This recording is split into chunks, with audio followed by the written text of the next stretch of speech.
রাষ্ট্রীয় বৈধতা দেওয়া দরকার, না হলে তো পরবর্তী সময়ে এদের তো আতঙ্কের মধ্যে দিন কাটাতে হবে।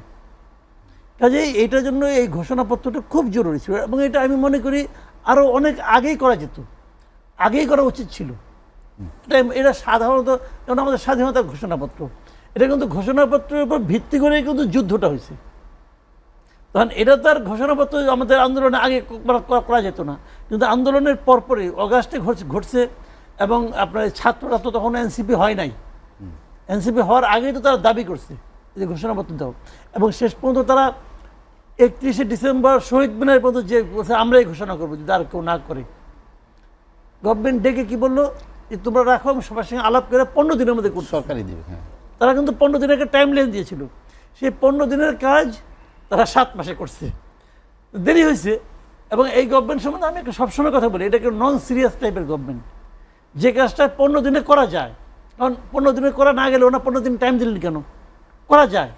এটা আহামরি কোনো কাজ নেই, যা পড়লাম তো যে জিনিসটা লেখা হয়েছে এটা করতে 15 দিনের বেশি লাগে না। এবং পলিটিক্যাল পার্টিগুলিকে তারা ওই ঘোষণাপত্র পাঠাইছিল, আমি যতদূর জানি কোনো পলিটিক্যাল পার্টি এটাকে নিয়ে বসে থাকে নাই, ওইরা ওকে করে দিয়ে দিচ্ছে, কিছু 2-1টা হয়তো চেঞ্জ করছে, শব্দ চেঞ্জ করছে, দিয়ে দিচ্ছে। এটাকে নিয়ে 7 মাস ডিমে তা দেওয়ার মতো বসে থাকার কোনো প্রয়োজন ছিল না। কিন্তু তারপরে আমি বলবো দেরি হোক, কিন্তু কাজটা তো হয়েছে, এটা দরকার ছিল।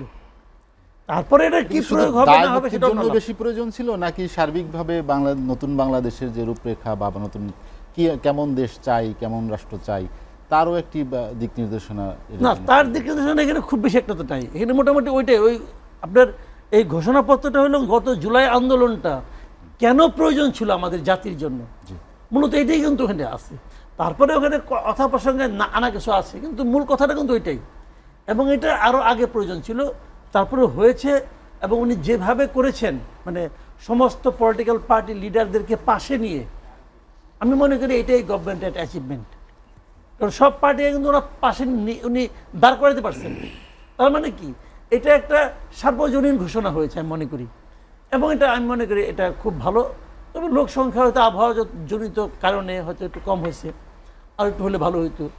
যাদের মূলত দাবি ছিল তারা আবার বেড়াতে গেছিল কক্সবাজারে, না গেলেই পারছে, সেটি কেন তাদের থাকা উচিত ছিল আমি মনে করি। সেটি নিয়ে নানা গুঞ্জন, যে সেখানে কি গুঞ্জন টুঞ্জন যাই হোক, সেই আলোচনা আমি যাবো না, কিন্তু আমার কথা হলো কি ফিজিক্যালি ওনারা এখানে থাকা উচিত ছিল।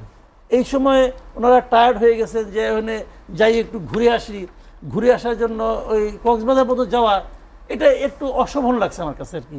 যে এই আজকের দিনে ওই ঘোরাঘুরি 2 দিন আগে করতেন, আজকের দিনে মেইন 4 জন লোকই ওখানে চলে গেলেন ঘুরতে, 11টার সময় গেলেন, 3:30টার সময় চলে আসলেন, 5 স্টার হোটেলে থাকলেন।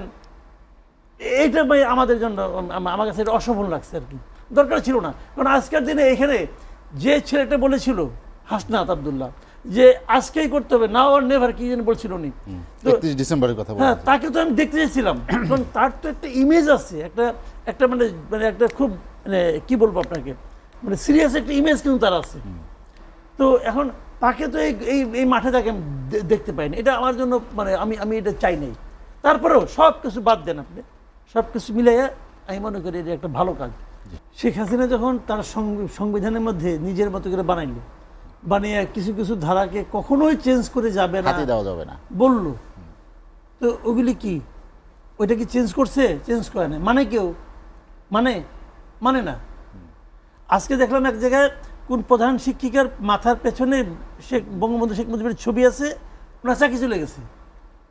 যে চাকরি খাইছে সেই তো সংবিধান বিরোধী কাজ করছে, সে তো সংবিধান মাইনে রাখছে পেছনের ছবি, ওই সংবিধানকে বাতিল করছে?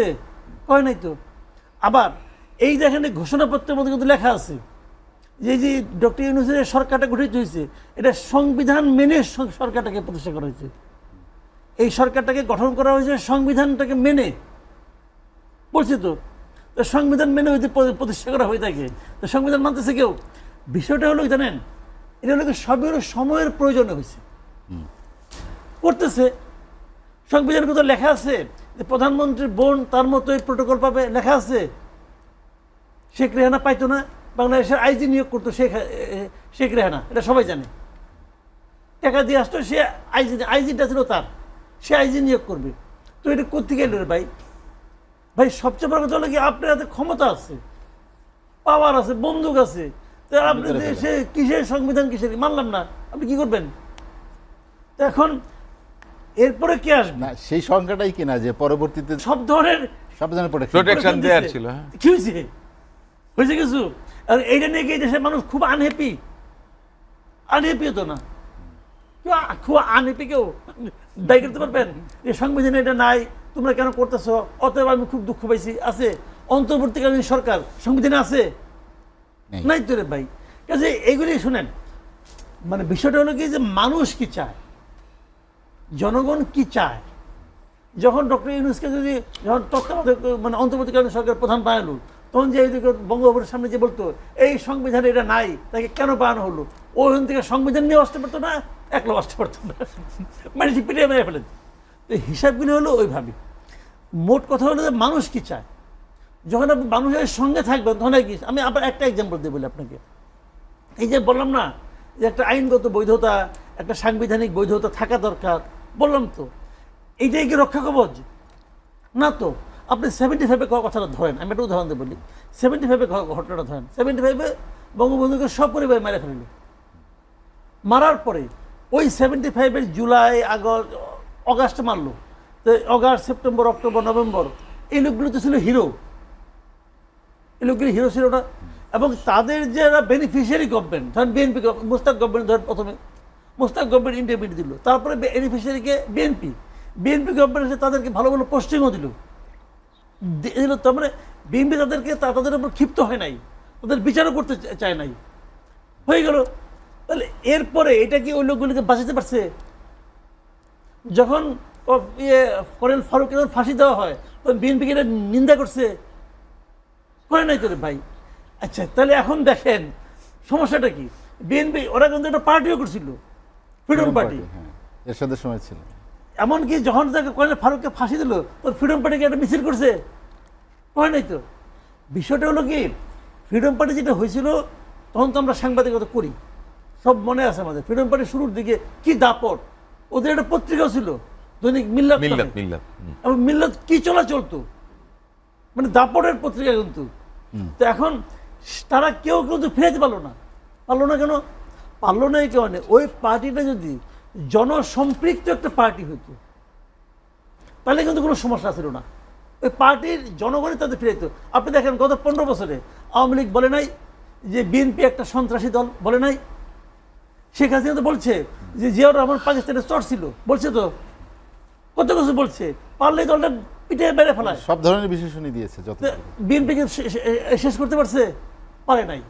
জামাতকে শেষ দিয়ে একটা অর্ডার করছে, কিন্তু জামাতকে নিষিদ্ধ করতে পারছে? পারে নাই। কেন পায় নাই বলেন?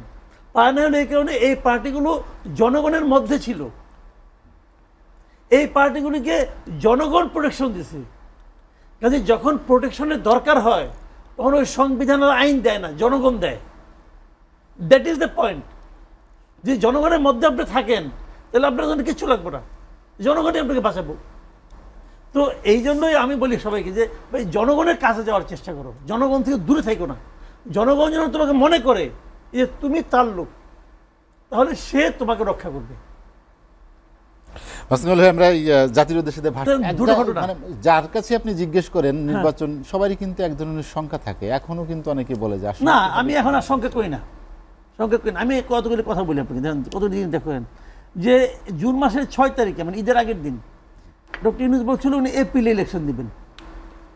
তো উনি এপ্রিল থেকে মোটামুটি সরলেন কবে, যেদিন উনি আপনার 13ই জুন যখন নাকি লন্ডনে বৈঠকটা করলেন, বললেন যে এটা রোজার 1 সপ্তাহ আগেও হতে পারে, যদিও তার সঙ্গে শর্ত টর্ত ছিল।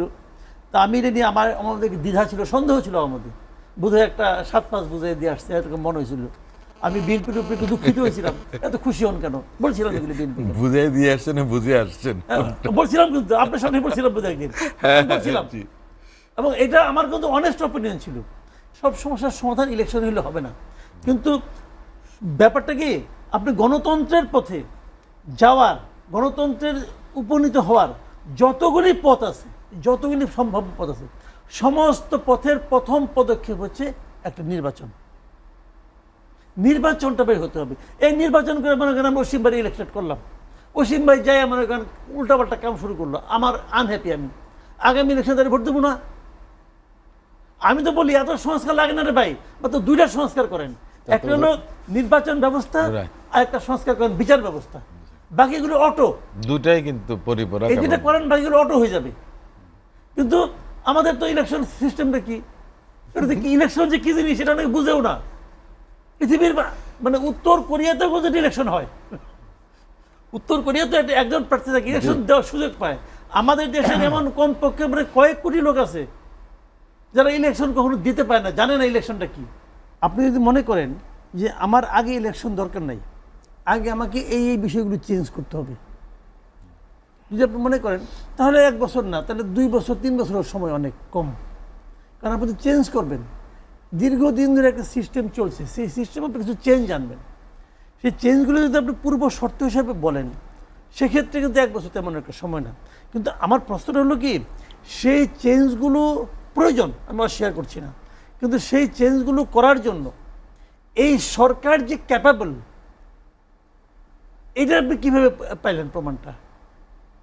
এই সরকার তো আমার কাছে মনে হয় না যে অত ক্যাপাবল গভর্নমেন্ট। দেখেন আজকে একটা ইন্টারেস্টিং কথা, সংস্কার কর্মসূচি নিয়ে আলোচনা হচ্ছে। প্রধান উপদেষ্টা জাতির সামনে ভাষণে উনি এই সংস্কার করা কার্যক্রম ঠিকঠাক মতো চলার জন্য একজন ব্যক্তির নাম উল্লেখ করেছেন, জাতির পক্ষ থেকে তাকে ধন্যবাদ জানাচ্ছেন, যেটা নিয়ে আমার বিরাট আপত্তি। তো উনি কি মানে উনি এই লোকটাকে এন্ডোর্স করতেছেন আর কি, যে he is the fittest person. তো আমি যদি বলি যে উনি না থেকে আরেকজন থাকলে হয়তো আরো ভালো হতো, প্রমাণটা কত? ওনার কাছে এটি বেস্ট, কারণ ওনার দেখার দৃষ্টিটাও এরকমই, এটা আমি মনে করি পার্সোনালি। তো এখন এই জায়গাটা হলো কি, আমি অনেক সংস্কার চাই, কিন্তু এরা কি সেই সংস্কারের জন্য যোগ্য ব্যক্তি? এটাই মনে করি না। দেখেন আমি আরেকটা কথা বলি, সংস্কার জিনিসটা কি, আপনি একজন রিক্সাওয়ালাকে জিজ্ঞেস করেন, এই সংস্কার বুঝে না। উদাহরণ দিয়ে দেখাইতে হয় যে গত 1 বছরে এই সরকার কি তারা যেভাবে দেশটা চালাইছে, এর মধ্যে কি এমন একটা এক্সাম্পল তৈরি করতে পারছে, যে এক্সাম্পলটা দেখে আমি রিক্সাওয়ালাকে বলতে পারি যে তুমি যে সংস্কার বুঝো না, দেখো সরকার এই কাজটা কি সুন্দর করতেছে না? হ্যাঁ সুন্দর করতেছে, এইটাই সংস্কার। যদি এটা আমি বলতে পারতাম তাহলে কিন্তু আমি বুঝতাম যে এরা ক্যাপাবল। কি সংস্কার করবে, কি করতে চায়, তাদের মাথায় নিশ্চয় আছে। তো ওই জিনিসটা নিজেদের জীবনযাপনে, নিজেদের সরকারের মধ্যে প্রয়োগ করে দেখালেই তো পারতো, আমরা হ্যাপি হইতাম। ওনারা সেটা দেখাইতেও পারে না, দেখাতে পারে না এই কারণে যে উনি যাদের নিয়ে গভর্নমেন্টটা করছেন, এই লোকগুলি তো ওই পচে যাওয়া সিস্টেমের মধ্যে থেকে উঠছে। শুনেন, একটা সরকারের যে পরিচালনা পদ্ধতি, এটা কিন্তু আপনি হঠাৎ করে কোনো জায়গাতে এটা কিন্তু আসমানি উপায় আসবে না, নাজিল হবে না, এটা কিন্তু একটা প্রক্রিয়ার মধ্যে দিয়ে আসবে। সেই প্রক্রিয়াটা কি? সেই প্রক্রিয়াটা হলো সরকারের মূল বক্তব্যটা হলো সরকারের শক্তির উৎসটা কি? সরকারের শক্তির উৎসটা হলো জনগণ। এইটা যখন সবাই বুঝবে, এটা যখন সবাই আচরণের মাধ্যমে প্রয়োগ করবে, প্রমাণ করবে, দেখাবে, তখনই আপনি বুঝবেন যে পরিবর্তন হচ্ছে, সংস্কারটা হচ্ছে। একদিনে হবে না, একদিনে কোনো সংস্কার হয় না কখনো। পলিটিক্যাল পার্টিগুলি যারা আছেন ওনাদের এখন পর্যন্ত বলতেছেন না, কারণ একটা ইলেকশন চান, চুপচাপ ইলেকশনের জন্য মানে চুপচাপ ধমক খেয়ে চুপচাপ হাসেন, হাসি মুখে গ্রহণ করে নেন। ইলেকশনে গেলে পাশ করুক, তারপরে দেখবেন যে ওনাদের মুখে ওসিম বাইরে বলবে যে এনজিওদের সংস্কার আমরা মানবো নাকি, আমার 31 দফা নাই, তখন 31 দফা নিয়ে বসবে এই সংস্কার পাশে। ওইখানে যেগুলি মিলবে টিকচিহ্ন দিবে, আর যেগুলি মিলবে না ওগুলি আলহামদুলিল্লাহ। এখনই তো নোট অফ ডিসেন্ট দেখেন ওগুলি গেছে। আমি একটা বাক্য বলে শেষ করি। দেখেন এই সংস্কার প্রক্রিয়া যেদিন থেকে শুরু হয়েছে, সেই দিন থেকে কি বিএনপি তার 31 দফাকে স্থগিত করছে? আমি তো মনে করি এই দেশের সাধারণ মানুষ বারবার বলছে যে এটাই সব, এর মধ্যে বাংলাদেশের সাধারণ মানুষ 31 দফার মধ্যে যতটুকু জানে, এই সংস্কারের প্রস্তাবগুলি অতটুকু জানে না। কারণ এই 31 দফা নিয়ে তারা বুকলেট বাই করছে, লিফলেট বাই করছে, মানুষের কাছে গেছে, ওয়ার্কশপ করছে, উপজেলা পর্যায়ে বন্ধ করছে, জেলা পর্যায়গুলিতে তারেক রহমান সাহেব ভার্চুয়ালি যুক্ত হয়েছে। একটা জেলা পর্যায়ের একজন নেতা, সে যখন তারেক রহমান সাহেবকে ভার্চুয়ালি পায়, তো মাথায় খারাপ হয়ে যায় রে ভাই, সে কি সিরিয়াসলি নিছে। বললাম তো আমার কাছে ওই বুকলেট 2টা আসছে, আমি বললাম ভাই আমাকে আরেকটা দিচ্ছে করো আমাদের কাছে কয় কি না আমাদের দিতে বলছে আমরা সবাইকে দিচ্ছি আপনি আরেকটা নেন। আশ্চর্য রে ভাই, দিস ইজ রিয়েলিটি। তারা তো এটা বন্ধ করে নাই, তাদের ওটা বলছে আমরা দিচ্ছি আরো 2.5 বছর 3 বছর আগে।